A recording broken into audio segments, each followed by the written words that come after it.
El vapor del café con leche dibujaba figuras fantasmales en el aire frío de la cafetería. Estábamos en una de esas de malasaña, con paredes de ladrillo visto y bombillas de filamento colgando del techo, el tipo de sitio al que Javier le encantaba venir para sentirse bohemio, irónico.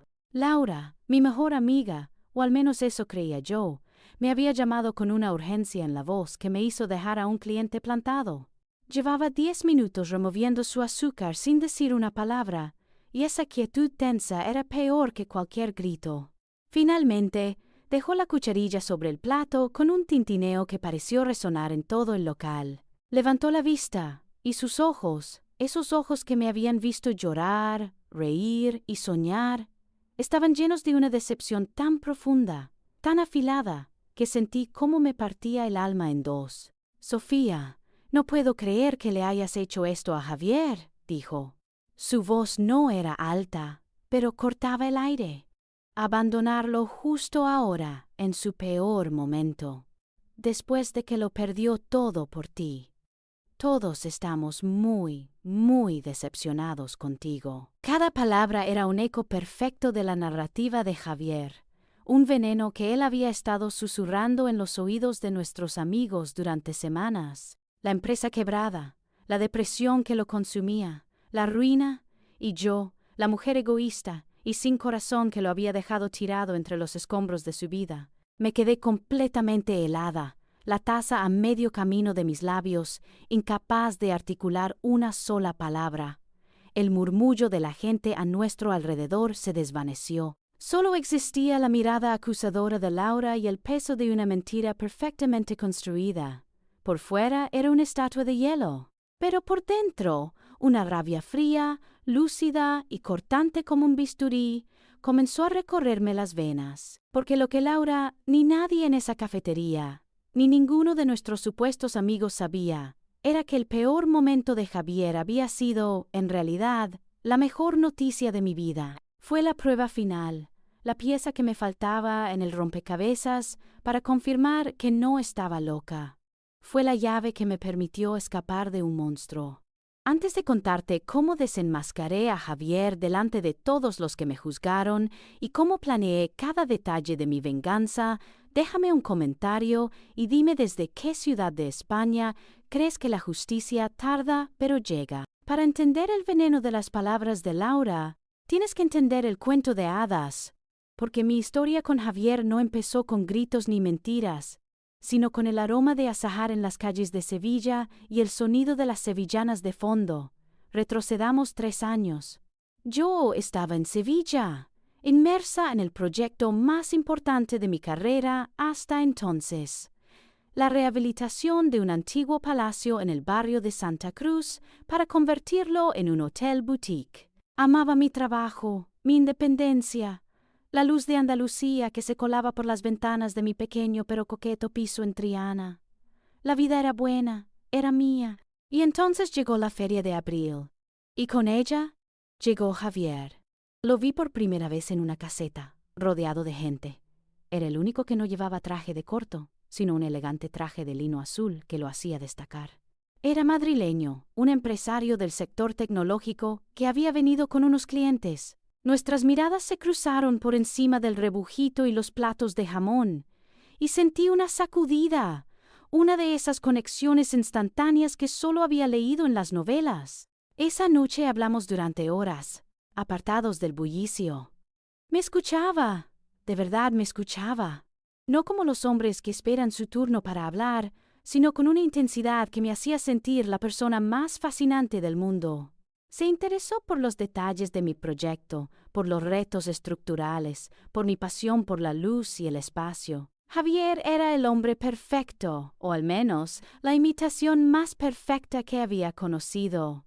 Los días que siguieron a la feria se convirtieron en un torbellino de romanticismo. Me llevó a cenar a Avantal, me sorprendió con una escapada de fin de semana a las playas de Sahara de los Atunes, donde paseamos por la orilla hasta el atardecer. Era detallista hasta un punto casi inverosímil. Recordaba el nombre del vino que me había gustado, el tipo de flor que tenía en mi balcón, la anécdota que le conté sobre mi abuela de Granada. Me sentía vista, comprendida, adorada. Pronto empezó a hablar de futuro, siempre enmarcado en un profundo respeto por mi carrera. «Eres la mujer más fuerte e independiente que he conocido, Sofía», me dijo una noche, mientras cenábamos en una terraza con vistas a la Giralda. «Admiro todo lo que has construido tú sola. Quiero ser parte de tu vida, no poseerla. Quiero que construyamos un imperio juntos, uno donde tú brilles tanto o más que yo». Eran las palabras exactas que cualquier mujer como yo, orgullosa de su independencia, querría oír. Y yo me las bebí como el vino más dulce. El siguiente paso lógico para él era que me mudara a Madrid. Al principio me resistí. Mi vida entera estaba en Andalucía, mi trabajo, mis amigos, mi familia. Madrid me parecía una jungla de asfalto, fría y anónima. Pero Javier era un vendedor nato, y el producto que me vendía era una vida de ensueño. Me pintó un futuro tan brillante que cegaba. Hablaba de las oportunidades profesionales, de la vida cultural, de un círculo social fascinante y sobre todo de nosotros. Piensa en ello, Sofía. Podrás lanzar tu propio estudio, yo te ayudaré con los contactos. Tendremos un ático en el barrio de Salamanca. Viajaremos por el mundo. No tienes que renunciar a nada, solo tienes que venir y conquistarlo todo conmigo a tu lado. La duda se fue erosionando con cada llamada, con cada visita suya a Sevilla, con cada promesa. Finalmente tomé la decisión que cambiaría mi vida. «Está bien», le dije una tarde por teléfono, mirando con nostalgia mi pequeño piso en Triana. «Lo haré, venderé mi piso de Sevilla, y con ese dinero compraremos algo juntos en Madrid». La alegría en su voz fue tan abrumadora que borró cualquier atisbo de arrepentimiento. Y los primeros meses en Madrid fueron, exactamente, el sueño que me había prometido. Javier vivía en un espectacular ático en la calle Serrano, con una terraza que quitaba el aliento y vistas sobre los tejados de la Milla de Oro. De la noche a la mañana, mi vida se llenó de fiestas exclusivas, cenas con empresarios influyentes, artistas y gente de la alta sociedad madrileña. Viajamos a Ibiza en verano, a los Alpes a esquiar en invierno. Cada día era una nueva aventura, una confirmación de que había tomado la decisión correcta. Estaba viviendo un cuento de hadas, tan embriagada de felicidad que no me di cuenta de que todos los cuentos de hadas tienen un lobo escondido entre las páginas. El brillo de un cuento de hadas es cegador, tanto que tardas en darte cuenta de que las sombras a tu alrededor se están haciendo más largas, más frías. Las primeras grietas en nuestra vida idílica no aparecieron de golpe, sino como finísimas fisuras, casi imperceptibles. Empezó con el dinero. Yo siempre había sido económicamente independiente y aunque vivíamos en su ático, seguía gestionando mis propias finanzas y trabajando en proyectos de diseño de interiores que conseguía por mi cuenta. Un día llegué a casa con una bolsa de una boutique de la calle Claudio Coello. Había conseguido un nuevo cliente importante y quise celebrarlo comprándome un bolso que llevaba meses mirando. Javier lo vio sobre la cama y su sonrisa se tensó una fracción de segundo. «¿Otro bolso, Sofía?», dijo, con un tono falsamente ligero. «Cariño, con lo bien que te va, deberíamos empezar a pensar en grande, en nuestro futuro. Quizás ese dinero estaría mejor en un fondo de inversión». Lo dijo como si fuera la idea más razonable del mundo, el consejo de un hombre que solo se preocupaba por nuestro bienestar. No importaba que fuera mi dinero, ganado con mi esfuerzo. Sutilmente, había plantado la primera semilla de culpa. A partir de entonces, cada compra que hacía para mí misma venía acompañada de un comentario similar, una pequeña puya envuelta en papel de seda de prudencia financiera. Luego vinieron los celos, siempre disfrazados de una profunda preocupación por mí. Mis amigas de Sevilla subieron un fin de semana a Madrid para visitarme. Estaba loca de contenta, las echaba muchísimo de menos. Javier se mostró encantador al principio, el anfitrión perfecto. Pero cuando volvimos a casa después de una noche de chicas, de risas y de ponernos al día, su actitud cambió. Me esperaba en el salón, con la luz baja y una copa de vino en la mano. «¿Te lo has pasado bien?», preguntó, y en la pregunta flotaba una acusación. Sí, ha sido genial, respondí, aún eufórica. Él suspiró. Es que, no sé, Sofía. No entienden nuestra vida. Las he oído hablar de sus problemas, de sus trabajos. Viven en otro mundo. Me preocupa que te metan ideas raras en la cabeza, que te hagan dudar de lo que estamos construyendo. No estaba preocupado por mí, estaba aislando a su presa. Quería que yo viera a mis amigas de toda la vida como una amenaza para nuestro mundo, un mundo que él controlaba. Y poco a poco empecé a espaciar las visitas, a poner excusas. No quería crear tensión, no quería que él se preocupara. Con mi familia, la táctica era diferente.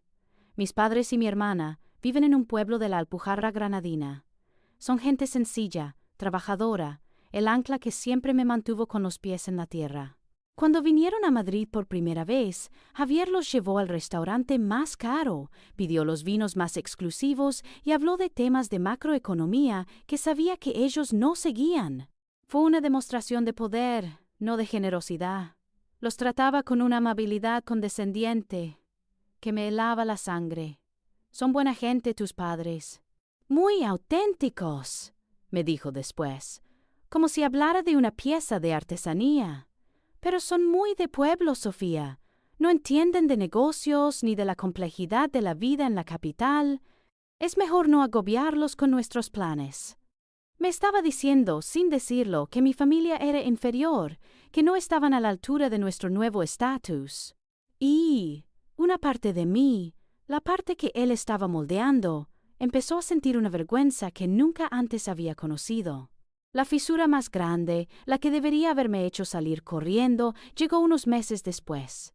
El dinero de la venta de mi piso de Sevilla llevaba tiempo en mi cuenta, esperando el momento de comprar nuestra casa. Una noche, Javier llegó con el rostro desencajado. Se sentó a mi lado, me tomó las manos y me dijo que había surgido una oportunidad de negocio única, una inversión urgente que podía triplicar nuestros beneficios en cuestión de meses. Necesitaba liquidez inmediata y el banco no se la daba a tiempo. Me pidió un préstamo, una cantidad importante, la mayor parte de lo que yo tenía de la venta de mi piso. Te lo devolveré en 6 semanas, Sophie, te lo juro, con un 20% de interés para ti. Me prometió, mirándome a los ojos con esa sinceridad que yo creía real. Piensa que este dinero no es para mí, es para nosotros, para asegurar nuestro futuro más rápido. Dudé. Era el patrimonio que había construido con 10 años de trabajo. Pero él parecía tan desesperado, tan convencido, y yo estaba tan enamorada. Le hice la transferencia. Pasaron 6 semanas, luego 8, luego 3 meses. El dinero no volvía. Cada vez que intentaba sacar el tema, él tenía una excusa perfecta. Surgieron complicaciones, amor, temas de aduanas, ya sabes cómo es esto. Pero no te preocupes, nuestro futuro lo vale. Su tono era tranquilizador, pero mi ansiedad crecía. Fue la primera vez que intenté tener una conversación seria, que intenté poner un límite. Una noche, con el corazón en la boca, le dije que necesitaba saber qué pasaba, que necesitaba que me devolviera el dinero. Y entonces vi al monstruo por primera vez. Su rostro no se endureció, al contrario, se llenó de una profunda herida, como si yo le hubiera clavado un puñal. ¿No confías en mí?, susurró, con la voz rota. Yo me quedé paralizada. Después de todo lo que hago por nosotros, ¿dudas de mi amor? ¿Crees que te robaría? Pensaba que éramos un equipo, Sofía. Veo que me he equivocado. Se levantó y se fue al dormitorio, cerrando la puerta sin hacer ruido. Me quedé sola en el salón, sintiéndome la peor persona del mundo. Me había hecho sentir culpable por reclamar lo que era mío. Me había manipulado para que yo fuera la villana de la historia. Esa noche acabé yendo yo a pedirle perdón a él. Y mientras me abrazaba y me decía, «Tranquila, mi amor, todo se arreglará». Entendí, aunque no quise admitirlo, que acababa de entregarle la última llave de mi jaula. Una vez que un manipulador te hace sentir culpable, ha encontrado la grieta por la que puede empezar a demoler tu mundo. Después del incidente del dinero, Javier entendió que mi lealtad y mi empatía eran mis puntos débiles, y comenzó a usarlos para construir metódicamente los muros de mi prisión. El primer muro fue el que me separó de mis amigos. Ya no se trataba solo de que vinieran de visita. Él empezó a sabotear activamente mis relaciones más antiguas. Si quedaba para tomar un café con Elena, mi compañera de la universidad, al volver a casa me encontraba con un interrogatorio disfrazado de interés. ¿Qué tal, Elena? ¿Sigue con sus problemas con el novio? ¿Se sigue quejando de su jefe? Si le contaba algo, por trivial que fuera, él lo usaba más tarde. Se te está pegando el pesimismo de Elena, Sofía. Antes no te quejabas tanto de tus clientes. Cuando mis amigas venían a cenar al ático, él se convertía en un fantasma tenso. Respondía con monosílabos, miraba el móvil constantemente o, peor aún, las analizaba en silencio para después, cuando se iban, darme su veredicto. Tu amiga Elena te tiene una envidia que no puede con ella. ¿No lo has notado? Se nota en cómo te mira, en cómo habla de tus logros como si no fueran para tanto. Yo solo quiero protegerte, amor, de la gente que no se alegra de verdad por tu felicidad. Lo repetía tanto, con tanta convicción, que empecé a dudar. Empecé a analizar cada palabra de mis amigas, buscando dobles sentidos, la envidia oculta que él veía tan claramente. Dejé de contarles mis éxitos para no provocar su envidia. Dejé de hablarles de mis preocupaciones para no parecer pesimista. Al final, dejé de llamarlas tan a menudo. Era más fácil que aguantar la tensión y el análisis posterior. Sin darme cuenta, yo misma estaba cortando los lazos. El siguiente muro fue el que levantó entre mi familia y yo. Con ellos usó una táctica más perversa, la triangulación. Después de una llamada con mi madre, en la que yo le contaba lo feliz que estaba, Javier me decía: hablé con tu madre el otro día para ver cómo estaba. Me dijo que te notaba algo estresada, que le preocupaba que Madrid fuera demasiado para ti. De repente, una conversación normal se convertía en una fuente de inseguridad.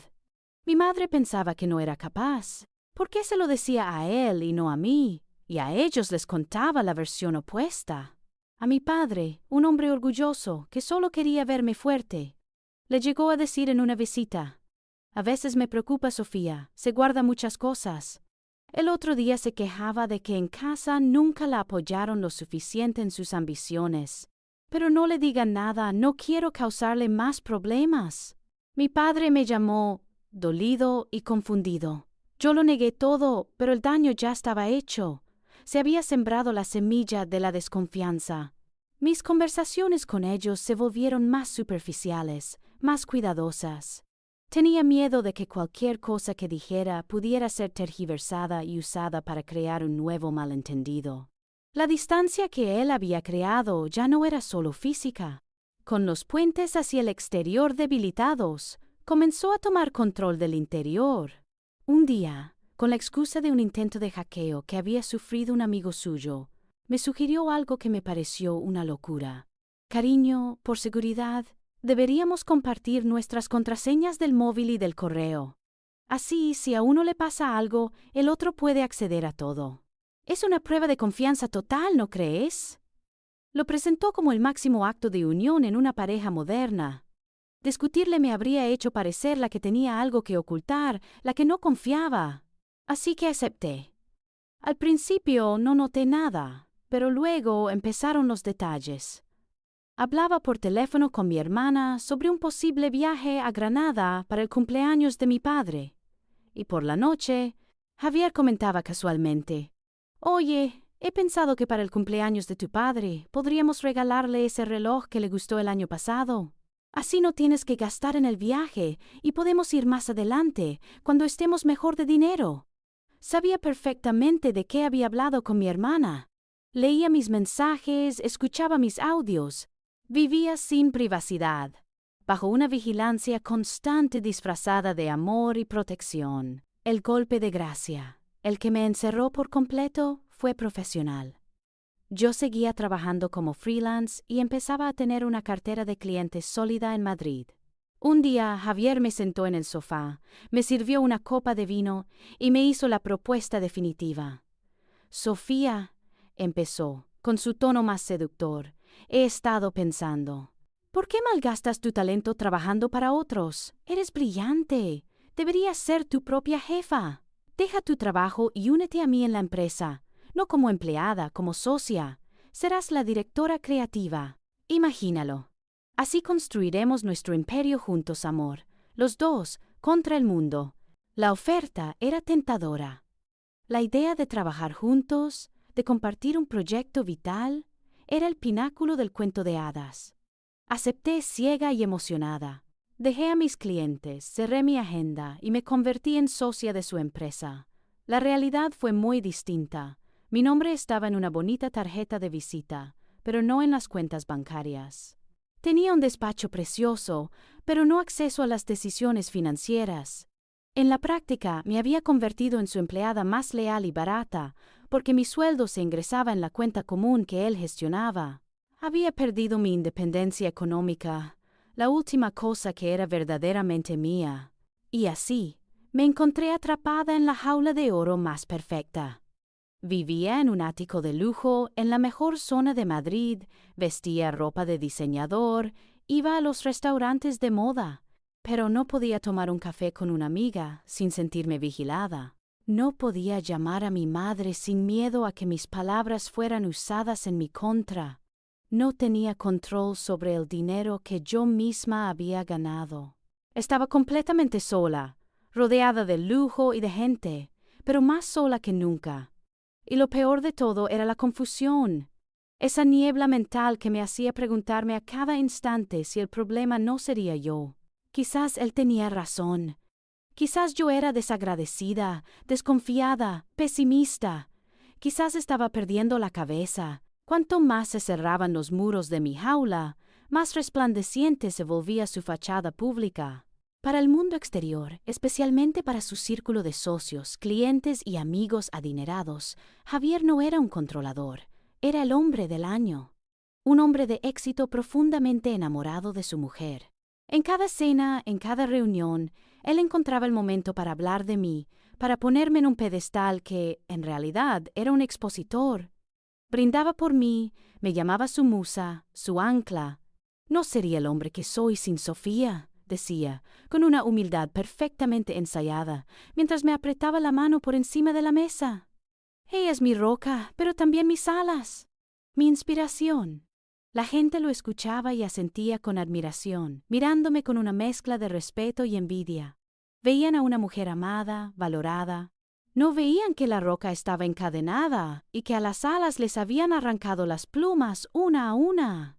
Recuerdo una cena de negocios en el restaurante del Four Seasons. Llevaba un vestido de seda que él había elegido y una sonrisa que me costaba mantener. Javier estaba en su elemento, cerrando un trato millonario con unos inversores alemanes.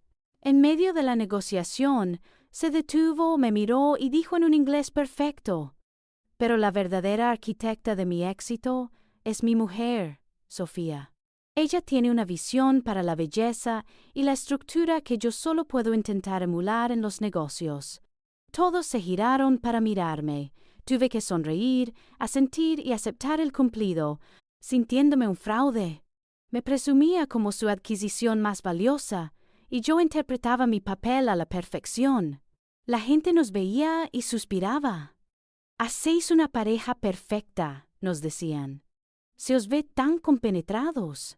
Y yo sonreía un poco más, mientras por dentro me preguntaba si alguna vez volvería a sentirme como una persona real. Nuestra vida perfecta estaba meticulosamente documentada en sus redes sociales. El Instagram de Javier era una obra de arte de la felicidad conyugal. Una foto nuestra brindando con champán en la terraza del ático, con el atardecer tiñendo de oro el cielo de Madrid, el pie de foto, celebrando la vida con mi vida entera. La gente llenaba la publicación de corazones y comentarios como «sois un ejemplo a seguir». Nadie sabía que 5 minutos antes de esa foto habíamos tenido una discusión horrible, porque yo había tardado demasiado en arreglarme, y que mis ojos, aunque sonreían a la cámara, estaban hinchados de llorar. Otra foto en un velero en Formentera, yo con el pelo al viento, él abrazándome por detrás. Pie de foto. Mi timón, mi puerto seguro. La realidad, ese día me había prohibido hablar con un antiguo colega que nos encontramos en la playa, y yo me había pasado la tarde en silencio, tragándome la humillación. Cada foto era una mentira, un recuerdo de una discusión, de un momento de control, de una lágrima disimulada. Y yo era cómplice de esa farsa, sonriendo para la cámara, validando la mentira que me estaba consumiendo. Su familia, por supuesto, era una pieza clave en este teatro. Su madre Carmen era una mujer de una elegancia glacial, siempre impecable con sus trajes de chaqueta y sus perlas. En público interpretaba el papel de la suegra orgullosa a la perfección. En las reuniones familiares me presentaba a sus amigas con una frase que repetía como un mantra: «Os presento a Sofía, la mujer de mi hijo». Él por fin encontró a una mujer de su calibre, inteligente y con clase. Sus amigas asentían, me sonreían, y yo me sentía como un objeto en una subasta que había alcanzado un buen precio. Pero en cuanto nos quedábamos a solas, la máscara se caía. Un día en la cocina, mientras ayudaba a recoger, me dijo en voz baja, sin mirarme: «Espero que sepas apreciar todo lo que mi hijo está haciendo por ti. Sacarte de tu vida en el sur y traerte a Madrid ha sido un gran paso para él. No lo decepciones». No era un consejo, era una advertencia. Me hacía sentir constantemente en deuda, como si mi valor dependiera únicamente de mi capacidad para hacer feliz a su hijo y encajar en su mundo. Y así vivía, en una disonancia constante, en un abismo entre la imagen que todos veían y la realidad que solo yo conocía. El contraste era tan brutal, tan diario, que empecé a dudar de mi propia percepción. ¿Era posible que cientos de personas estuvieran equivocadas y solo yo tuviera razón? Empecé a pensar que quizás el problema era mío, que quizás yo estaba exagerando, que era demasiado sensible, desagradecida, que no sabía valorar al hombre maravilloso que tenía al lado. Él me decía que estaba estresada, que el cambio de vida me había afectado, y que por eso veía fantasmas donde no los había. Y casi llegué a creer. Esa es la trampa más peligrosa del gaslighting. No solo te hace dudar de la realidad, te hace dudar de ti misma, de tu propia mente, hasta que la única voz que escuchas y crees es la de tu carcelero. La niebla de mi confusión era tan espesa que ya no distinguía la realidad de la manipulación. Y fue en ese momento, cuando estaba más vulnerable y aislada que nunca, cuando Javier decidió ejecutar el acto final de su obra maestra. Fue una noche de martes. Recuerdo que llovía a cántaros sobre Madrid, un aguacero furioso que golpeaba los ventanales del ático. Yo estaba terminando un boceto para un proyecto, inmersa en el silencio solo roto por la tormenta. La puerta se abrió mucho más tarde de lo habitual. No oí el sonido alegre de sus llaves en el cuenco de la entrada, ni su típico «ya estoy en casa, amor». Solo un silencio pesado. Levanté la vista y lo vi de pie en el umbral del salón. Estaba empapado, con el pelo pegado a la frente y la corbata aflojada. Su carísimo abrigo de lana estaba manchado de lluvia, y su rostro, era el de un hombre completamente destruido. Tenía la mirada perdida, los hombros hundidos, como si el peso del mundo acabara de caer sobre él. «Javier, ¿qué pasa? ¿Estás bien?», pregunté levantándome de un salto. Él avanzó unos pasos, tropezando ligeramente con una alfombra. Me miró, y en sus ojos vi un abismo de desesperación que nunca antes había presenciado. Abrió la boca para hablar, pero solo salió un sonido ahogado. Finalmente susurró, y su voz fue el epitafio de la vida que conocíamos. «Lo he perdido todo, Sofía. Todo». Se dejó caer en el sofá de diseño italiano como un muñeco de trapo. Corrí a su lado, arrodillándome frente a él, mi corazón latiendo con pánico. Durante la siguiente hora, entre sollozos ahogados y largas pausas para respirar, me contó la historia. Una historia de traición tan elaborada, tan llena de detalles convincentes, que ni el mejor guionista de cine podría haberla escrito. Su socio de toda la vida, Marcos, el padrino de su boda, el hombre al que consideraba un hermano, lo había apuñalado por la espalda.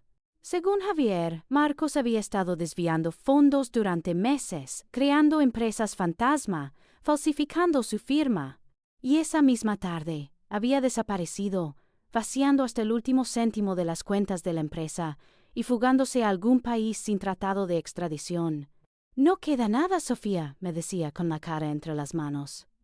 Absolutamente nada. Los inversores nos van a demandar, los bancos van a ejecutar los préstamos. Estamos en la ruina. En la más absoluta de las ruinas. La escala del desastre era total.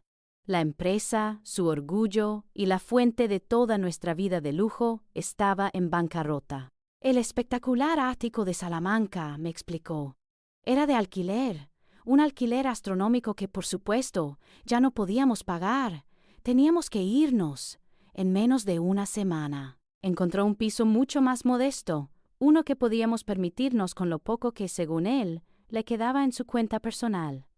Un piso en Usera. El contraste no podía ser más brutal.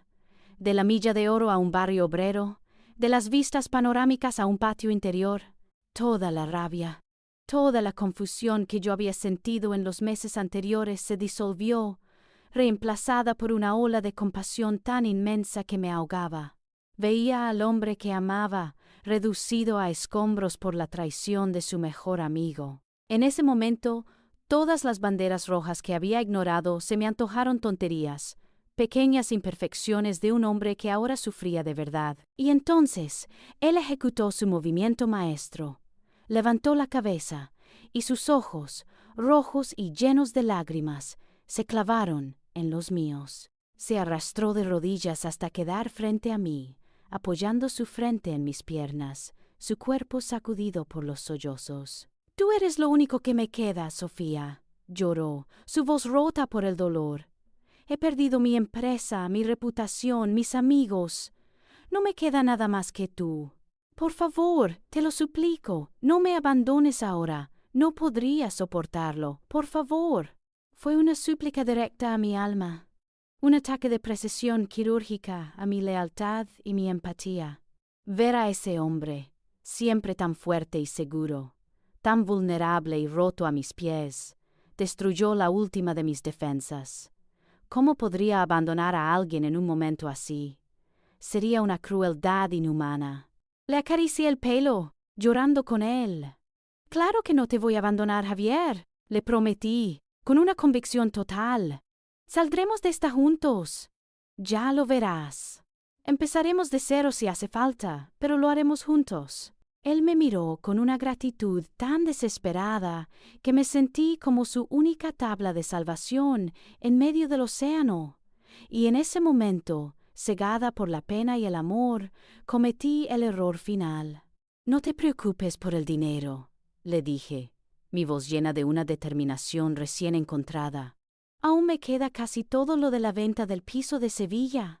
No lo he tocado, es nuestro. Úsalo para lo que necesites, para pagar deudas, para empezar de nuevo, lo que sea». Él negó con la cabeza, en una actuación digna de un Oscar. «No, Sofía, no puedo aceptarlo. Es tu dinero, tu futuro». «Es nuestro futuro, Javier», insistí, tomándole el rostro entre mis manos. «Tú mismo lo dijiste, somos un equipo, ahora más que nunca». Él dudó un instante más, permitiendo que su orgullo herido luchara contra la necesidad. Finalmente asintió, con la resignación de un hombre que no tiene otra opción. «Está bien», susurró, «solo hasta que me recupere». Aceptó mi sacrificio a regañadientes, como el mártir que se ve forzado a aceptar la ayuda que no cree merecer. Y yo, en mi infinita estupidez, me sentí como una heroína. No sabía que acababa de entregarle voluntariamente el último céntimo de mi libertad al monstruo que yo misma estaba ayudando a resucitar. La vida después del derrumbe no se pareció en nada a la promesa de empezar de cero juntos.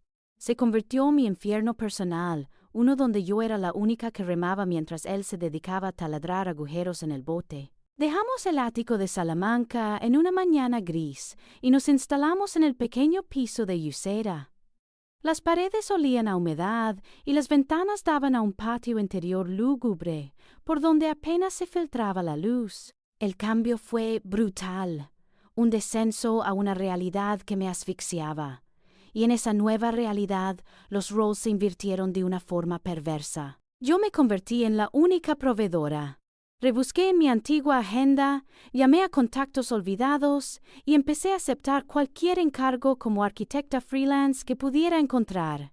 Pasaba noches enteras sin dormir, dibujando planos en la pequeña mesa del salón, luchando por sacar adelante a flote lo que yo creía que era nuestra vida.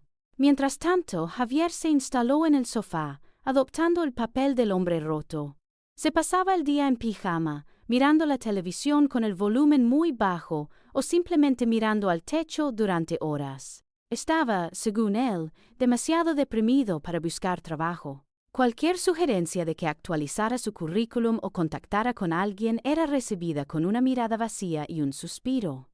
«No lo entiendes, Sofía. No tengo fuerzas. Me lo han quitado todo». Su sufrimiento se convirtió en una tiranía. La depresión era la justificación para todo, y el arma con la que aplastaba cualquier queja. La casa era un caos. Los platos sucios se amontonaban en el fregadero. La ropa se acumulaba en los rincones. Él no movía un dedo. Si yo, agotada después de 12 horas de trabajo, le pedía amablemente que por lo menos fregara su plato, él explotaba. Su vulnerabilidad se transformaba en una ira helada. ¿Platos sucios? ¿De verdad me estás hablando de platos sucios? Me gritaba, con los ojos inyectados en sangre. ¿No ves cómo estoy? ¿No ves que apenas puedo levantarme del sofá? ¿Y tú solo piensas en platos sucios? Tan poca cosa te importo. La avalancha de culpa era tan abrumadora que yo siempre acababa retrocediendo, pidiéndole perdón por haberlo presionado. Así que trabajaba todo el día, y luego llegaba a casa para limpiar, cocinar y ordenar el desastre que él dejaba a su paso, siempre de puntillas, siempre con miedo de perturbar su frágil estado emocional. Con mi dinero, por supuesto, pasó lo mismo. Al principio, yo gestionaba mis ingresos, pagaba las facturas e intentaba estirar cada euro. Pero un día, después de que me equivocara en una transferencia, él se acercó a mí con una ternura calculada. «Cariño, estás agotada. Llevas demasiado peso sobre tus hombros. Déjame a mí encargarme de las facturas y las cuentas». «Tú no te preocupes por eso. Bastante tienes con el trabajo. Yo me aseguraré de que todo esté en orden». Parecía un acto de amor, un intento de quitarme una carga de encima. Le di mis claves de la cuenta bancaria donde ingresaba el dinero de mis proyectos. A la semana siguiente, cuando fui a sacar dinero del cajero para comprar el pan, mi tarjeta fue rechazada. Lo llamé, asustada. «Ah, sí», me dijo con total normalidad.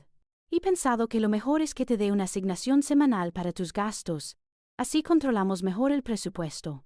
300 euros a la semana deberían ser más que suficientes para tus cosas, ¿no crees?» Me había convertido en una empleada en mi propia vida, recibiendo una paga miserable del dinero que yo misma ganaba con el sudor de mi frente. Y con el control económico total llegó la humillación constante. Ya no necesitaba fingir. Empezó a criticarme abiertamente, siempre con la excusa de que lo hacía por nuestro bien. Si un cliente tardaba en pagar, la culpa era mía. «Deberías esforzarte más, Sofía. Aprender a presionar. Necesitamos ese dinero. Con tu pasividad no vamos a ninguna parte». Mi cuerpo también se convirtió en su objetivo. El estrés y las pocas horas de sueño me estaban pasando factura. «Has engordado, ¿te has dado cuenta?», me dijo un día mientras yo me vestía. «Seguro que es por el estrés. Deberías cuidarte un poco más, por tu salud y por mí». Cada comentario era un pequeño golpe, una erosión constante a mi autoestima, ya de por sí debilitada. Vivía en un estado permanente de agotamiento y ansiedad. La culpa era mi compañera constante. Culpa por no ganar lo suficiente, culpa por no ser lo bastante comprensiva, culpa por sentirme infeliz cuando él sufría mucho más. Pero a veces, en mitad de la noche, mientras él roncaba a mi lado, una pequeña voz en mi cabeza, una voz que se negaba a morir, me susurraba: «Algo no encaja. Un hombre que te ama no te humilla». Un hombre deprimido puede estar triste, pero no ser cruel. Un hombre traicionado sufre, no calcula cada euro que gastas. Empezaba a sentir que me ahogaba, que la persona que yo era se estaba disolviendo en ese piso oscuro. Y esa pequeña sospecha, ese instinto de supervivencia, aunque débil, empezaba a buscar, desesperadamente, una brizna de aire a la que aferrarse. La brizna de aire que buscaba llegó de la forma más mundana posible. Fue una tarde de jueves, gris y plomiza como casi todos mis días. Mi portátil, mi única herramienta de trabajo, y mi ventana a un mundo que ya no sentía mío, murió, sin más. La pantalla se quedó en negro y ningún intento de resucitarlo funcionó. El pánico me atenazó. Tenía que entregar los planos de una reforma al día siguiente y no podía permitirme fallar, y entonces lo recordé. El viejo portátil de Javier, abandonado en un rincón del armario, acumulando polvo. Está roto, la placa base se quemó, me había dicho él cuando nos mudamos, no vale la pena ni arreglarlo. Pero la desesperación es más fuerte que la obediencia. Mientras Javier dormía su siesta de la tarde en el sofá, una siesta larga y profunda de hombre deprimido y sin preocupaciones, fui de puntillas al dormitorio. Saqué el portátil del armario. Pesaba mucho más que el mío. Era un modelo antiguo, pero al conectarlo a la corriente, la pantalla de inicio de sesión se iluminó, desmintiendo la primera de sus muchas mentiras. No estaba roto. Me pidió una contraseña. Probé las típicas, su fecha de nacimiento, el nombre de su madre, la fecha en que nos conocimos. Nada. Estaba a punto de rendirme, de maldecir mi suerte, cuando una idea horrible, casi una burla, me vino a la mente. Con los dedos temblorosos, tecleé «Sofía mi atesoro». La pantalla se desbloqueó. Un escalofrío me recorrió la espalda, un frío que no tenía nada que ver con la temperatura del piso. Mi tesoro. ¡Qué cruel ironía! El escritorio estaba limpio, casi vacío. Pocos iconos, una papelera de reciclaje. Parecía un ordenador sin apenas uso. Estaba a punto de abrir el programa de diseño, centrarme en mi trabajo y olvidar lo que acababa de pasar, cuando lo vi. En una esquina, una carpeta con un nombre que parecía gritarme «Plan B». Mi corazón empezó a latir con una fuerza desbocada, un tambor sordo en medio del silencio del piso. Sabía que no debía abrirla. Sabía que lo que había dentro podía destruir el frágil castillo de naipes en el que vivía. Pero mi instinto de supervivencia, esa pequeña voz que había sido silenciada durante tanto tiempo, me suplicaba que lo hiciera. Mi curiosidad, la necesidad de entender, fue más fuerte que mi miedo. Hice doble clic. Lo que encontré dentro no fue una revelación, fue una demolición. No había fotos ni documentos personales. Había hojas de cálculo con nombres en clave, carpetas llenas de correos electrónicos con un asesor financiero de Ginebra y borradores de contratos que no tenían ningún sentido para mí al principio. Pero a medida que abría un archivo tras otro, el rompecabezas macabro empezó a tomar forma. Vi el plan completo, trazado con una frialdad y una precisión aterradoras. Vi cómo, 6 meses antes de la supuesta quiebra, Javier había empezado a desviar sistemáticamente fondos de su empresa a una serie de cuentas en las Islas Caimán y en Suiza. Vi los correos en los que él y su socio, Marcos, el gran traidor, planeaban el montaje de su pelea, las pruebas que iban a filtrar, el guión de la tragedia que iban a representar. La traición que me había contado entre lágrimas no era más que una farsa, un teatro perfectamente orquestado. Sentía náuseas, la cabeza me daba vueltas. Tuve que agarrarme a la mesa para no caerme. Seguía haciendo clic, como una autómata, impulsada por una necesidad morbosa de conocer la magnitud del engaño. Y entonces abrí el último correo. Estaba en una carpeta llamada Objetivo Final. Era un mensaje de Javier a su asesor suizo, enviado la semana después de conocerme en la feria de Sevilla. El asunto del correo era el activo andaluz. ¿Y el contenido? El contenido me rompió por dentro. Confirmado, escribía Javier. Es perfecta. Arquitecta, con un piso en propiedad en Triana, libre de cargas y ahorros significativos, independiente, pero con un claro complejo de salvadora. El plan A, la ruina, se activará en cuanto consiga la liquidación total de sus activos y su traslado a Madrid. El objetivo es absorber el dinero de la venta de su piso y cualquier otro ahorro que tenga. Calculo que podremos ejecutarlo en un plazo de 1 año. Es el plan más seguro hasta la fecha. 0 riesgos. Ahí estaba yo, reducida a una línea en una hoja de cálculo. El activo andaluz. No me eligió por mi risa, ni por mi conversación, ni por mi forma de ver el mundo. Me eligió por mi independencia económica, la misma que decía admirar. Me eligió porque era una presa fácil, un cajero automático con sentimientos al que podía vaciar el dinero de mi piso, el fruto de 10 años de mi vida, de mi sudor y mis sacrificios. Nunca fue para nuestro futuro. Siempre fue para su bolsillo. El shock inicial fue como un golpe físico, un dolor sarto y agudo en el pecho que me dejó sin aire. Lloré en silencio, ahogando los sollozos en mis manos para no despertarlo. Lloré por la mujer estúpida y ciega que había sido, por el amor que creí tener, por la vida que me habían robado. Pero a medida que las lágrimas se secaban, algo nuevo empezó a crecer en su lugar. No era tristeza, era una rabia helada, una furia tan pura y tan clara que quemaba todo lo demás. La niebla de la culpa y la confusión se disipó de golpe, revelando la verdad con una claridad absoluta, terrible y extrañamente liberadora. Cerré el portátil. Me levanté. Miré mi reflejo en la pantalla negra. Y por primera vez en mucho, mucho tiempo me reconocí. No estaba loca. No era desagradecida. No era demasiado sensible. Él era un monstruo. ¿Y yo iba a casarlo? Cuando Javier se removió en el sofá, a punto de despertarse de su siesta, yo ya había cerrado el portátil, lo había desenchufado y lo había vuelto a guardar en el fondo del armario, exactamente en el mismo lugar polvoriento donde lo había encontrado. Me movía con una calma que me sorprendió a mí misma, como si una parte de mí se hubiera desconectado del pánico para dar paso a un mecanismo de precisión.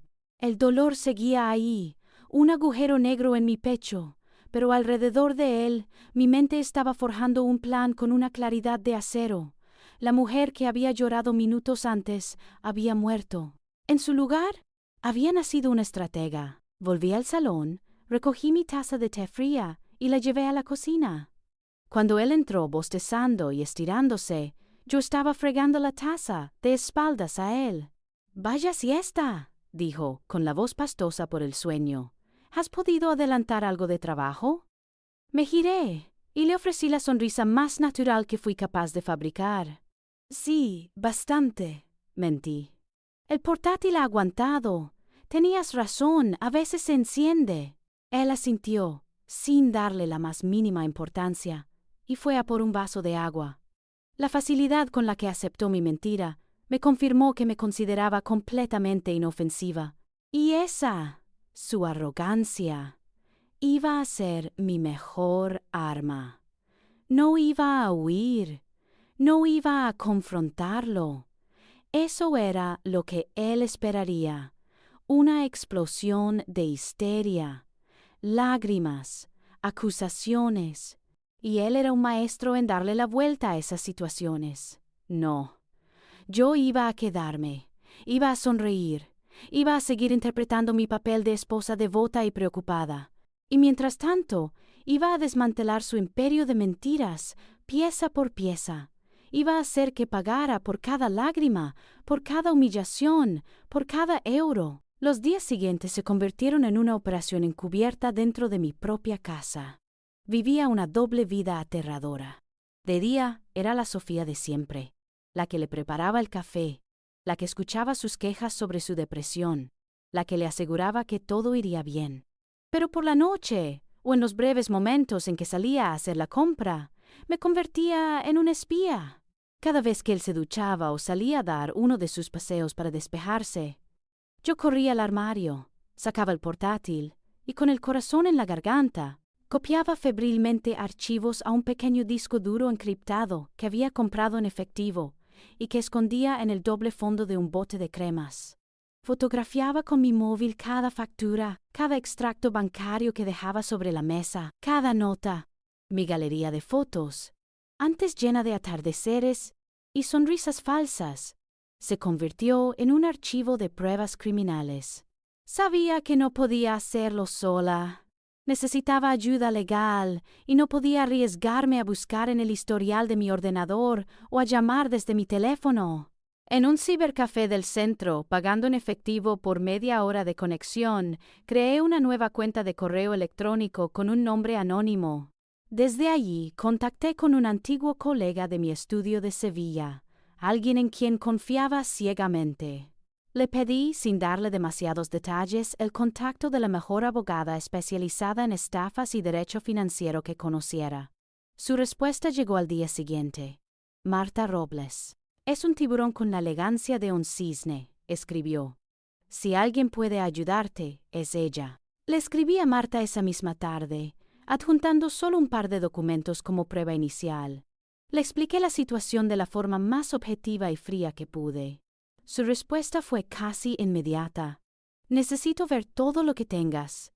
Y, sobre todo, sigue actuando como si no supieras nada. No cambies tu rutina. Él no puede sospechar. Su consejo se convirtió en mi mantra.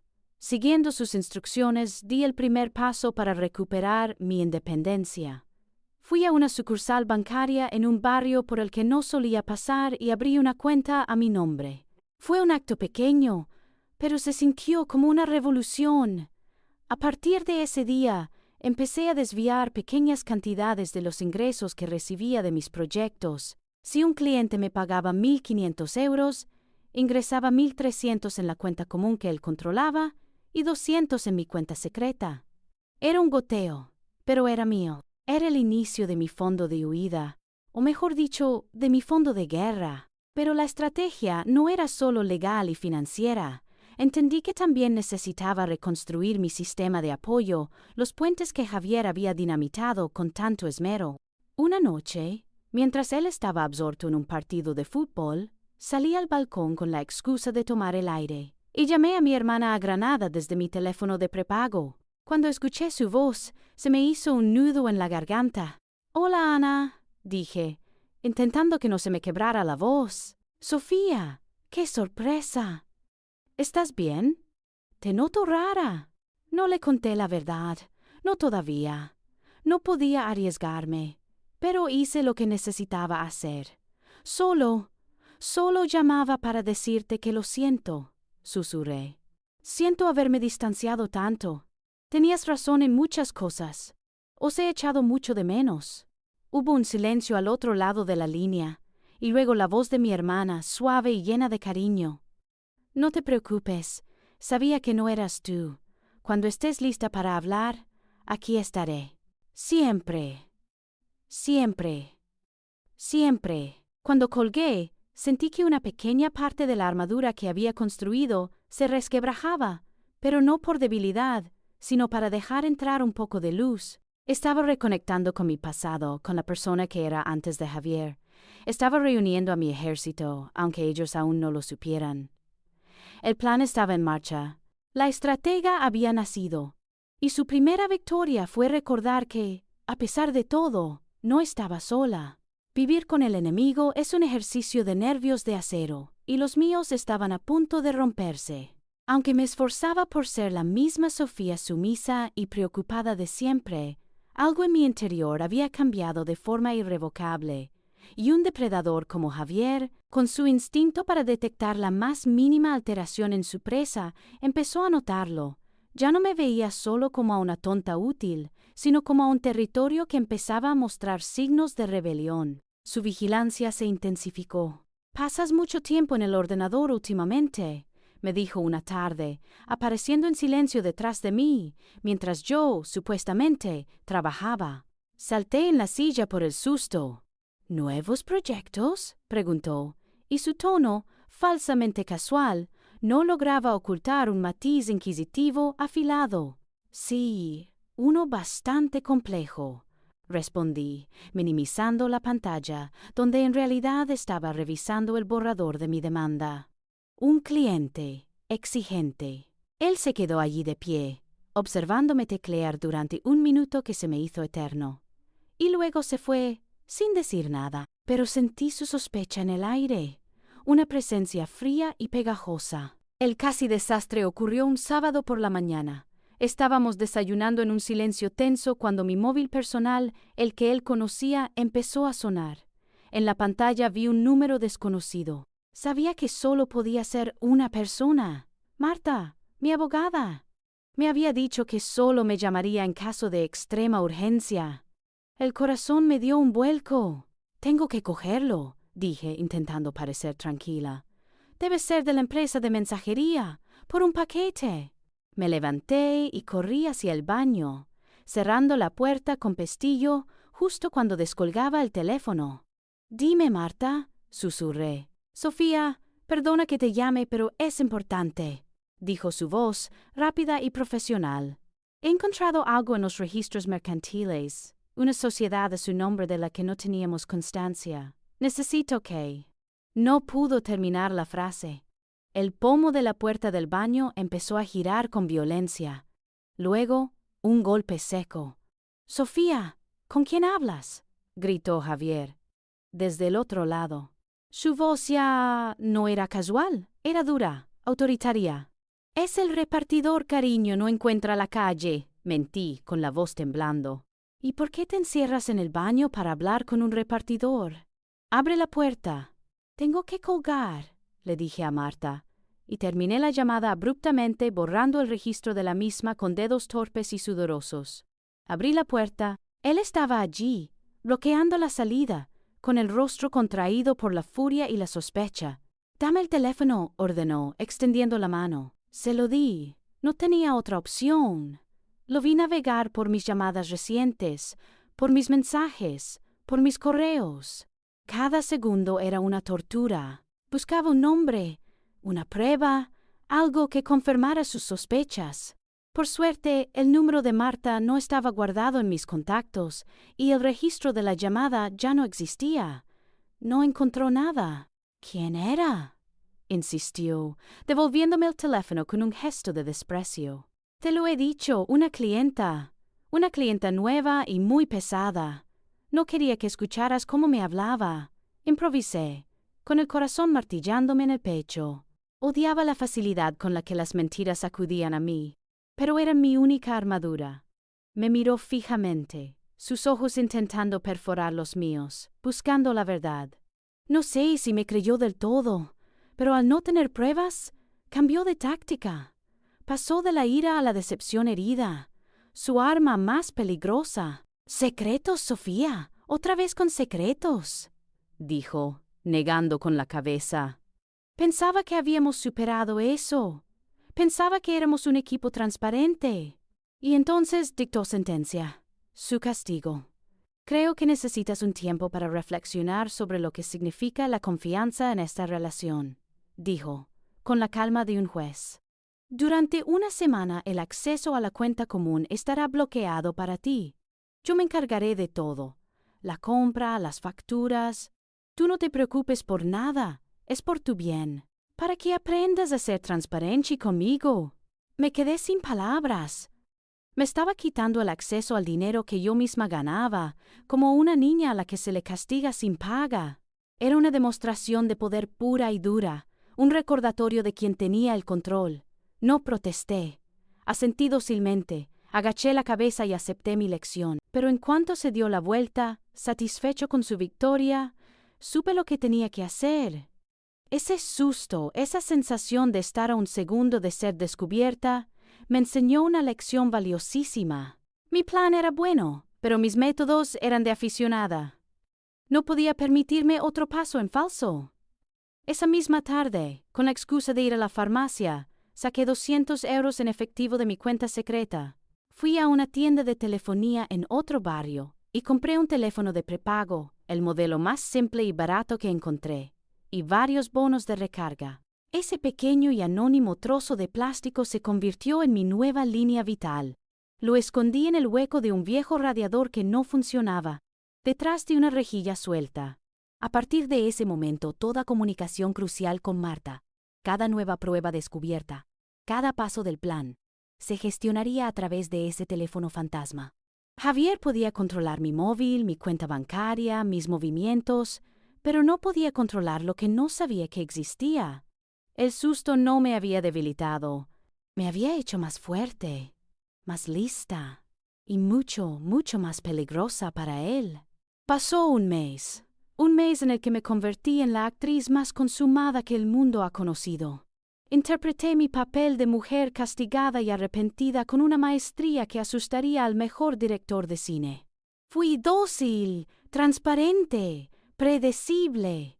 Le enseñaba los tickets de la compra, le pedía permiso para usar el dinero de mi propia asignación, le contaba detalles insulsos de mi día. Y él, en su infinita arrogancia, se lo creyó. Vio mi sumisión no como una estrategia, sino como el resultado lógico de su disciplina. Había domado a la fiera, y con la confianza por las nubes, decidió que era el momento de dar el siguiente paso en su plan. «He tenido una idea, Sofía», me dijo una noche, mientras yo preparaba una cena frugal con el presupuesto que él me asignaba. Se acercó por detrás, me rodeó con sus brazos y apoyó la barbilla en mi hombro. Era un gesto que antes me habría derretido y que ahora solo me provocaba una repulsión helada. He estado pensando en toda la gente que nos ha apoyado. Laura, mis padres, nuestros amigos, han sido increíbles. Quiero organizar una cena aquí, en casa. Algo sencillo, íntimo, para darles las gracias. Se giró para mirarme, y sus ojos se llenaron de unas lágrimas falsas, perfectamente calibradas para el máximo efecto. «Quiero agradecerles a todos su apoyo en mi peor momento», dijo, con la voz temblorosa. «Y también quiero anunciarles algo. Quiero que vean que gracias a ti estoy empezando a ver la luz, que tengo nuevas ideas, nuevos proyectos, que el viejo Javier está volviendo».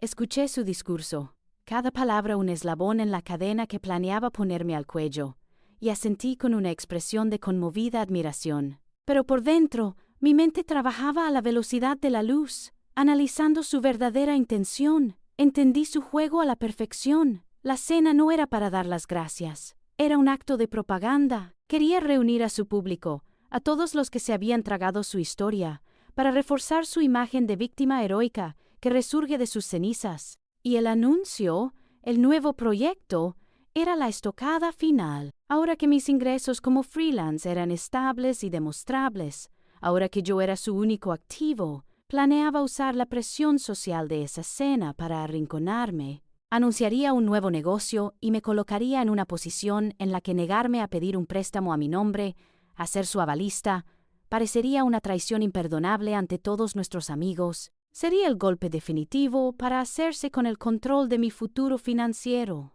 Levanté la vista y le sonreí. Una sonrisa radiante, llena de un amor y una devoción que no sentía. «Es una idea maravillosa, cariño», le dije, y le di un beso. «De verdad, es el gesto más bonito que podrías tener. Te ayudaré a prepararlo todo». La alegría en su rostro fue genuina. Había mordido el anzuelo. Su plan se había convertido, sin él saberlo, en mi plan. Y empecé a prepararlo todo. Pero mi preparación fue muy diferente a la que él imaginaba. Mientras él hacía listas de vinos baratos pero aparentes, y pensaba en su discurso, yo me encerraba en el baño con mi teléfono de prepago y empezaba a tejer mi propia red. Llamé personalmente a cada uno de los invitados, convirtiéndome en la perfecta embajadora de su causa. Primero llamé a Laura. «Laura, soy Sofía. Oye, Javier quiere dar una pequeña cena para agradeceros todo el apoyo. Significas mucho para él y para mí. Verte aquí significaría que de verdad nos has perdonado. Apelé a su culpa y funcionó. Claro que iré, Sophie. Lo siento mucho, de verdad», me dijo. Luego llamé a su madre Carmen. «Carmen, Javier está mucho mejor y es gracias a vuestro apoyo incondicional. Quiere dar una cena para honraros a ti y a su padre. Estará toda la gente importante. Necesita sentir vuestro respaldo ahora que planea su regreso». Toqué la tecla de su orgullo y funcionó. «Por supuesto que estaremos allí, querida. Mi hijo es un luchador. Llamé a cada uno de nuestros amigos comunes. A todos les conté una versión de la historia, adaptada a lo que querían oír. A todos les hice sentir que su presencia era indispensable para la recuperación de Javier. En 3 días, tenía la confirmación de las 15 personas que él quería. El escenario estaba listo y el público convocado. Mientras tanto, por las noches, cuando él dormía, mi verdadera preparación tenía lugar. Encendía mi portátil y a la luz de una pequeña lámpara trabajaba en mi propio anuncio. No era un plan de negocio. Era una presentación de PowerPoint. Diapositiva a diapositiva, construí la historia real, no la suya. Escaneé los extractos bancarios de las cuentas en paraísos fiscales. Hice capturas de pantalla de los correos con el asesor suizo. Transcribí las cláusulas de los borradores de contratos. Cada prueba que había reunido durante semanas, cada pieza del rompecabezas de su traición, estaba ahora ordenada, clara y lista para ser mostrada. El archivo final se llamaba El peor momento de Javier S.L. Lo guardé en el disco duro encriptado y preparé una copia en un pendrive que llevaba siempre conmigo. La noche de la cena llegó. Nuestro pequeño piso de Usera estaba lleno de gente, de conversaciones animadas y del olor de la comida que yo misma había cocinado durante 2 días. Javier era el centro de atención, el sol alrededor del cual todos giraban, recibiendo palmadas en la espalda y palabras de ánimo. Y yo a su lado sonreía, servía vino y esperaba pacientemente mi turno. Él creía que esa noche iba a ser su coronación. No sabía que estaba asistiendo a su propia ejecución. El ambiente en el pequeño piso de Usera era denso, una mezcla del calor de 15 cuerpos apretados en un salón que apenas tenía espacio para 10 y la palpable emoción que emanaba de Javier. Todo el escenario había sido cuidadosamente diseñado por él para acentuar su caída en desgracia.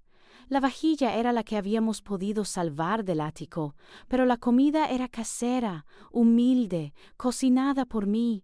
El vino era decente, pero no caro. Era la perfecta representación de una pareja de clase alta, luchando valientemente por sobrevivir tras una catástrofe.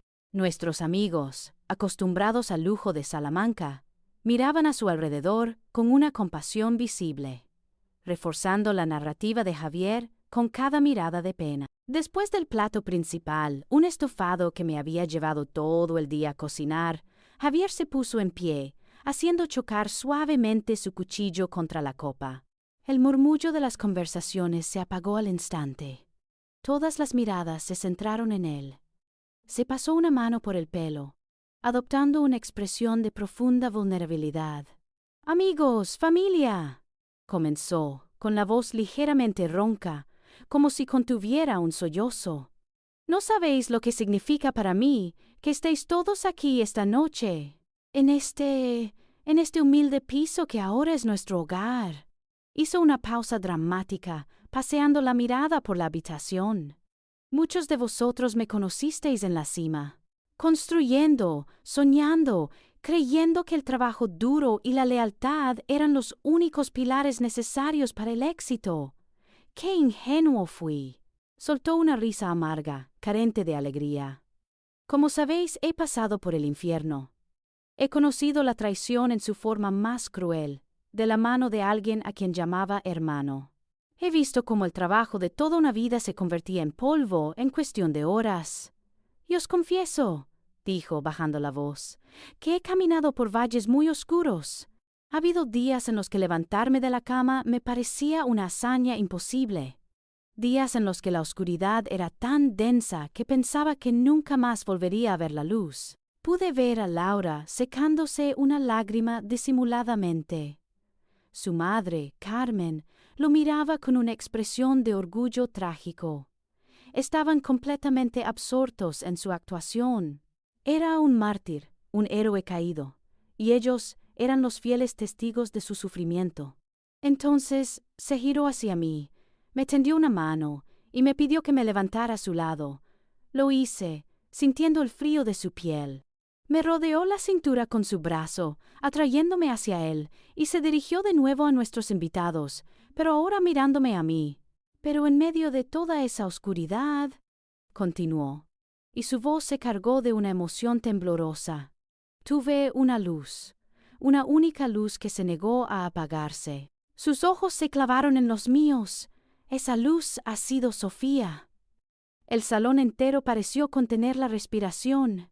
Cuando todos se fueron, cuando las llamadas dejaron de llegar, cuando el mundo que había construido se derrumbó, ella se quedó. Mi salvadora, mi ángel guardián, me apretó contra él y me besó en la sien. Sentí el impulso de vomitar. Sin Sofía, os lo digo desde el fondo de mi corazón, yo no estaría aquí esta noche. Ella ha sacrificado sus sueños, sus ahorros, su comodidad. Lo ha sacrificado todo por mí, sin pedir nada a cambio. Ha trabajado día y noche para mantenernos a flote, ha aguantado mis peores días y nunca, ni una sola vez, ha perdido la fe en mí. Las miradas de todos se volvieron hacia mí, cargadas de una admiración y una lástima que me quemaban la piel. Yo era la santa, la esposa abnegada, el pilar inquebrantable. Sonreí, una sonrisa suave y modesta, la que se esperaba de mí. Bajé la mirada, como abrumada por el elogio. Estaba interpretando el papel de mi vida, justo antes de bajar el telón sobre el suyo.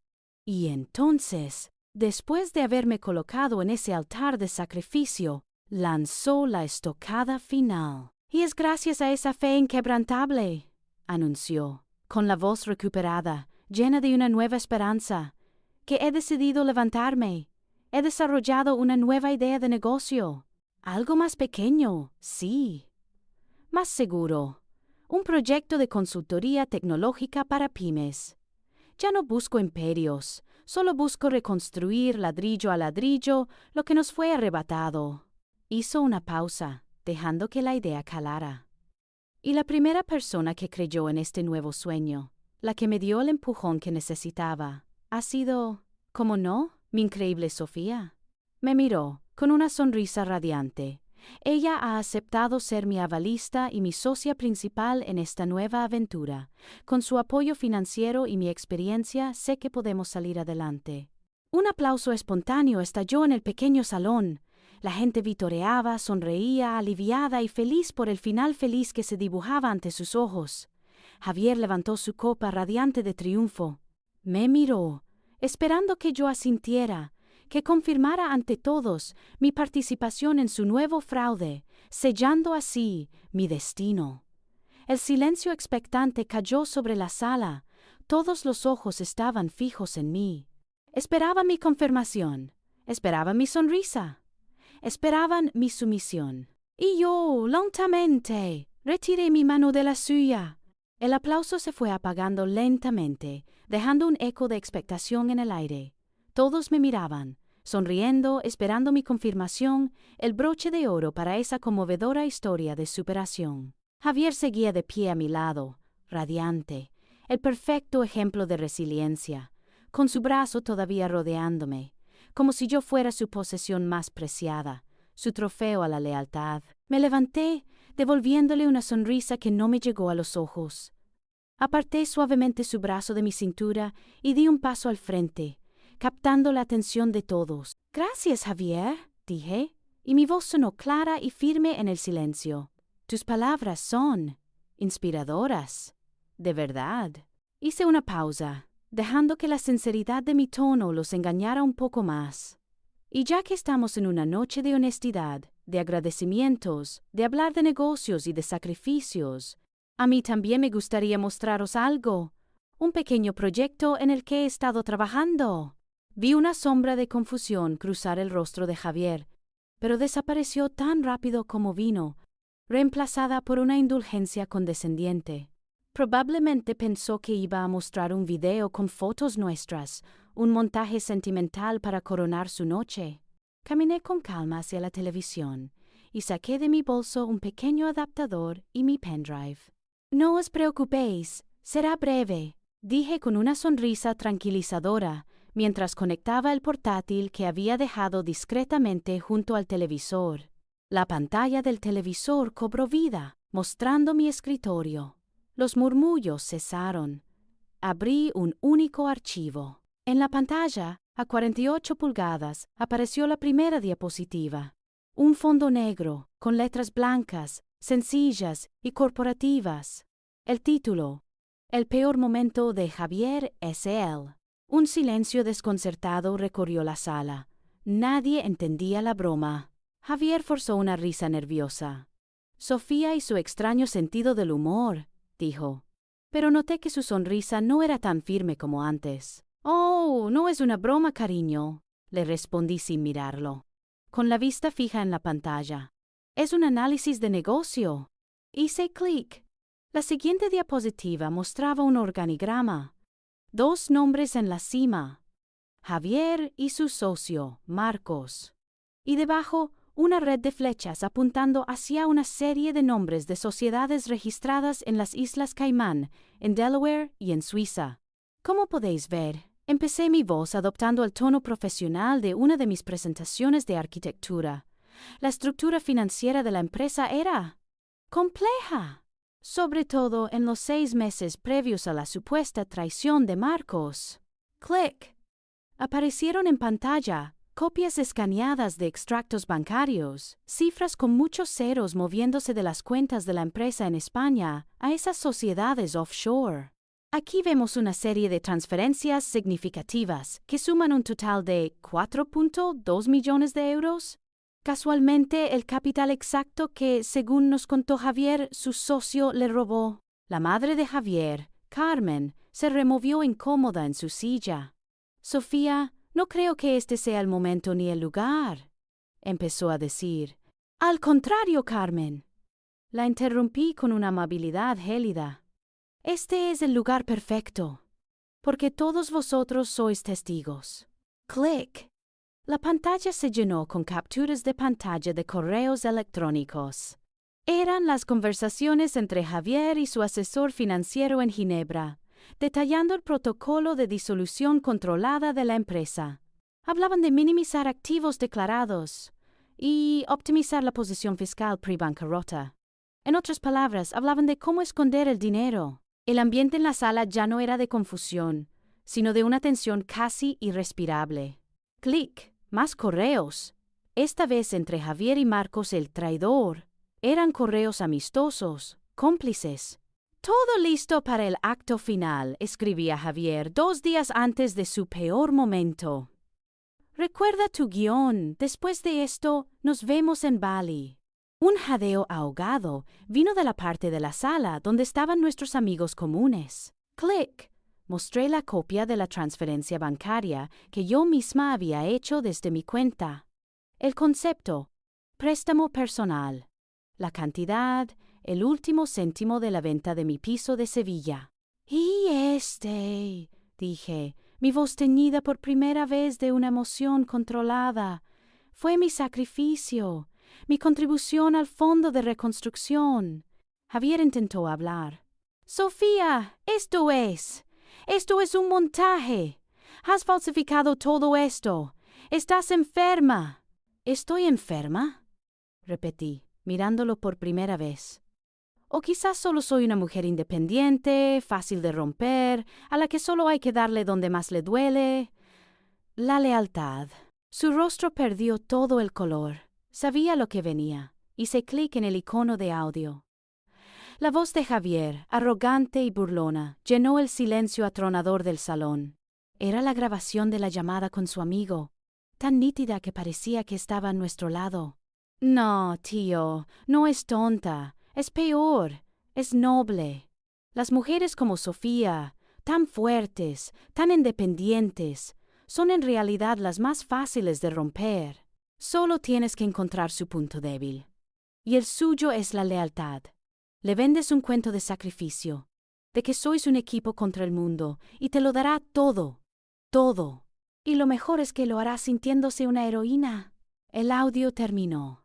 Nadie se movió. Nadie respiró. Laura, mi mejor amiga, había empezado a llorar en silencio, con la cara entre las manos. Vi el rostro de Carmen, su suegra, y ya no había orgullo, solo un odio puro, asesino. Y por si alguien todavía duda de las intenciones de Javier, continué, mi voz ahora cortante como el hielo, de su plan para que yo, su salvadora, él lo ayude a resurgir. Clic. La última diapositiva. Era una captura de pantalla de borrador del contrato de su nuevo y humilde negocio. Lo había encontrado en la misma carpeta del Plan B. Las cláusulas estaban resaltadas en amarillo. Sofía Martínez, como socia principal y avalista, asumía el 100% de la responsabilidad sobre cualquier préstamo o deuda contraída por la nueva empresa. Javier García, como socio gestor, recibiría el 90% de los beneficios netos. Apagué la televisión. La pantalla se quedó en negro, reflejando las caras pálidas y horrorizadas de nuestros invitados. Me giré lentamente para enfrentarme a Javier. Estaba blanco como la pared, temblando, con la boca entreabierta en una mueca de incredulidad y derrota. Su teatro se había venido abajo. Lo miré a los ojos, y por primera vez, él no pudo sostenerme la mirada. Él dice que lo abandoné en su peor momento, dije, y mi voz resonó con el peso de 3 años de mentiras. Yo digo que esta noche, por fin, escapo de un monstruo.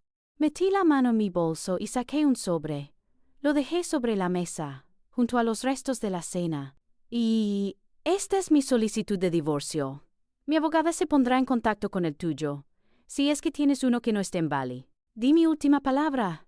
Dejé el sobre la mesa como si fuera una lápida, y me giré para marcharme, pero no pude. El caos que estalló detrás de mí fue como el estruendo de una presa al reventar.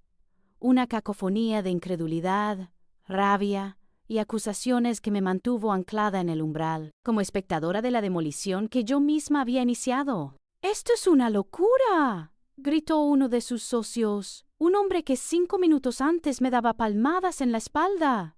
«Javier, tienes que explicar esto. No puede ser verdad». «Claro que no es verdad», aulló Javier, recuperando la voz. El pánico le inyectaba una energía frenética. «Es ella. Está loca. Está resentida. Ha falsificado cada uno de esos documentos para destruirme porque no soporta mi éxito». Pero sus palabras sonaban huecas, desesperadas. La calma con la que yo había presentado las pruebas, la lógica aplastante de los documentos, el sonido innegable de su propia voz en la grabación. Todo pesaba más que sus gritos. Laura se abrió paso entre la gente y cayó de rodillas ante mí, agarrándome las manos. Sus lágrimas eran reales esta vez, quemaban de vergüenza.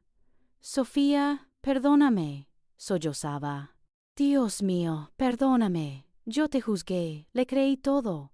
¿Cómo he podido ser tan ciega? Perdóname». Otros de mis antiguos amigos se acercaron, con los rostros desencajados, murmurando disculpas, incapaces de mirarme a los ojos.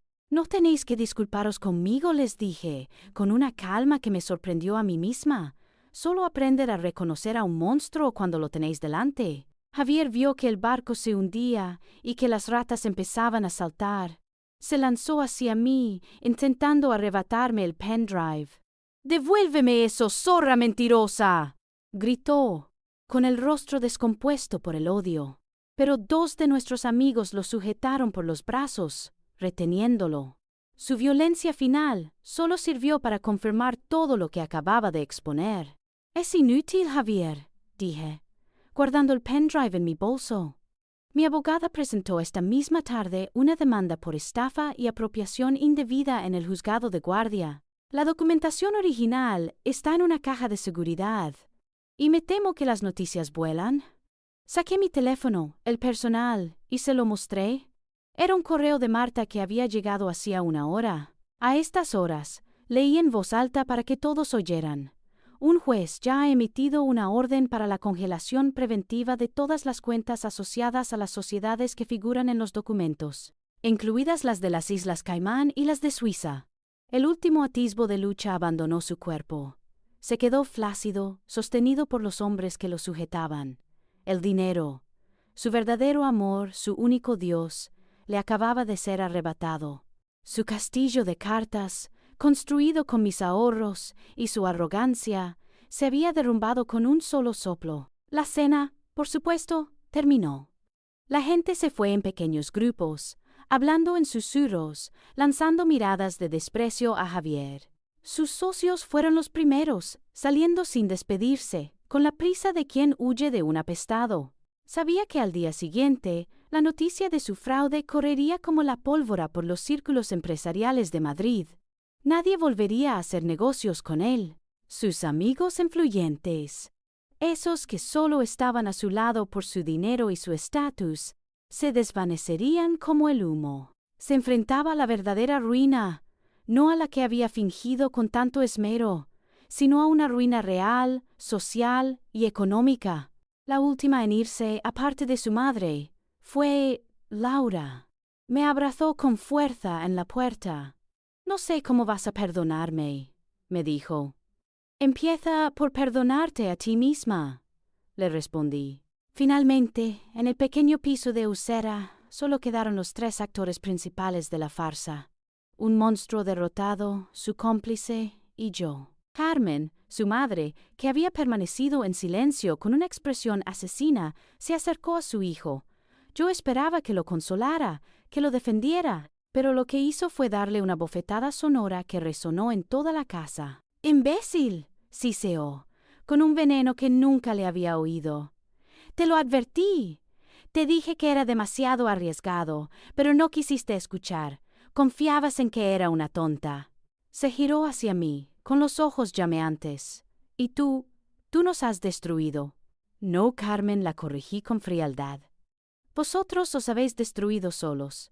Yo solo he encendido la luz para que todos vieran la basura que había en la habitación». Ella me sostuvo la mirada un segundo más, y entonces vi algo increíble. El odio desapareció y fue reemplazado por un cálculo frío. Miró a su hijo, hundido en el sofá, un hombre sin dinero, sin reputación y con un futuro penal por delante. Y tomó una decisión. Se alisó la falda, cogió su bolso de loewe y caminó hacia la puerta. «Mamá, ¿a dónde vas?», gimió Javier desde el sofá. Ella se detuvo, pero no se giró. «A mi casa, Javier. Tengo que llamar a mi abogado. Ver qué puedo salvar de este desastre». «Pero no puedes dejarme solo», gritó él, con la voz de un niño asustado.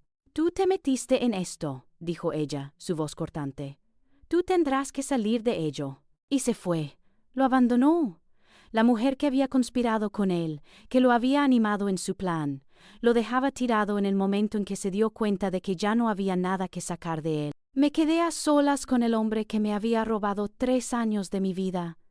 Estaba hecho un ovillo en el sofá, sollozando.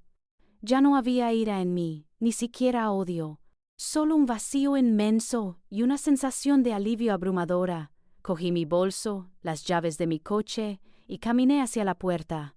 «Sofía», susurró, sin levantar la cabeza. «Por favor». No respondí. Abrí la puerta, salí al rellano y la cerré detrás de mí. El sonido del cerrojo al encajar en su sitio fue el sonido más dulce que había escuchado en mi vida. Era el sonido de mi libertad. Hoy han pasado 6 meses desde esa noche. 6 meses desde que la luz de la verdad barrió las sombras y el castillo de naipes de Javier se convirtió en cenizas. El divorcio ya es final. Una firma en un papel que se sintió más como una declaración de independencia que como el final de un matrimonio. El proceso legal fue agotador, pero gracias a las pruebas irrefutables y al trabajo incansable de Marta, el resultado fue justo. El juez dictaminó que había habido una clara intención de estafa. Logré recuperar una parte muy significativa de mi dinero, no todo, pero sí lo suficiente para reconstruir. Javier, por su parte, se enfrenta a varios cargos criminales y a una deuda que probablemente tardará el resto de su vida en pagar. Supe por un antiguo amigo común que vive de prestado, que su aspecto es el de un hombre consumido por su propio veneno. No sentí alegría, ni siquiera satisfacción. Solo la fría indiferencia que se siente por un mal recuerdo. No volví a Madrid, esa ciudad, que una vez me pareció la tierra de las oportunidades, ahora solo me traía el eco de la mentira. Así que hice lo único que mi corazón me pedía. Volví a casa. Volví a Sevilla. Al principio fue duro. Pasear por las mismas calles donde empezó nuestro cuento de hadas se sentía extraño, como ver una película antigua de una vida que no fue real. Pero poco a poco, la luz del sur, esa luz honesta y cálida que no deja lugar a las sombras, empezó a sanarme. Con el dinero que recuperé, hice la mayor locura y la mejor inversión de mi vida. Abrí mi propio estudio de arquitectura. Luz del Sur lo llamé. Es un local pequeño en el barrio de Santa Cruz, con un gran ventanal y lleno de plantas. No es un imperio, no es una empresa millonaria. Es algo mucho mejor. Es mío. Cada plano que dibujo, cada proyecto que acepto, cada ladrillo que coloco en la vida de otros, es un ladrillo que coloco en la mía propia, reconstruyéndome desde los cimientos. Pero la reconstrucción más importante no ha sido la profesional, sino la personal. He vuelto a mi familia, a los abrazos de mi madre y a las conversaciones sin filtros con mi padre. He recuperado los domingos de paella y las tardes de charla con mi hermana. Ellos nunca me juzgaron, solo me esperaron, con la paciencia infinita de la gente que te quiere de verdad. Y mis amigos también volvieron. Una tarde, Laura cogió un ave y se plantó en la puerta de mi estudio. Traía en la mano un ramo de flores de azahar y los ojos llenos de un arrepentimiento que ya no necesitaba palabras. Hablamos durante horas, lloramos, nos reímos de nuestra estupidez y al final nos perdonamos. Entendí que un manipulador no solo te aísla a ti, también engaña y manipula a los que te rodean. Nuestra amistad renació, más fuerte y más sabia, forjada no en la perfección, sino en la fragilidad y el perdón. He pensado mucho en estos 3 años, en cómo una mujer como yo, fuerte, independiente, con una carrera, pudo caer en una trampa tan evidente. Y he entendido que los monstruos como Javier no te atacan con fuerza bruta, te seducen con cantos de sirena, te estudian, encuentran tus virtudes y las convierten en tus debilidades. Usó mi lealtad para atraparme, mi empatía para controlarme y mi amor para robarme. Me enseñó la lección más dura sobre la manipulación y el gaslighting. Te hacen dudar tanto de tu propia percepción que acabas aceptando su realidad como la única posible. Pero la experiencia no me ha vuelto una cínica. No he cerrado mi corazón. Simplemente he aprendido a escuchar esa pequeña voz interior, ese instinto que todos tenemos y que tantas veces acallamos por miedo a parecer desconfiados o conflictivos. Ahora sé que esa voz es mi mejor brújula. La lección no es no volver a confiar en nadie. La lección es aprender a reconocer las señales, las famosas banderas rojas, y a no tener miedo de poner límites. Y sobre todo, la lección más valiosa es que nunca, bajo ninguna circunstancia, debes permitir que el amor por otra persona te haga sacrificar el amor por ti misma. Tu valor no lo define la aprobación de los demás, sino el respeto que te tienes a ti misma. ¿Alguna vez has ignorado una bandera roja en una relación? ¿Crees que la venganza es un plato que se sirve frío? Cuéntamelo todo en los comentarios. Y si te ha gustado esta historia de justicia y empoderamiento, no olvides darle a like, suscribirte al canal y activar la campanita. Porque a veces, el peor momento de alguien puede convertirse en tu mejor momento de liberación.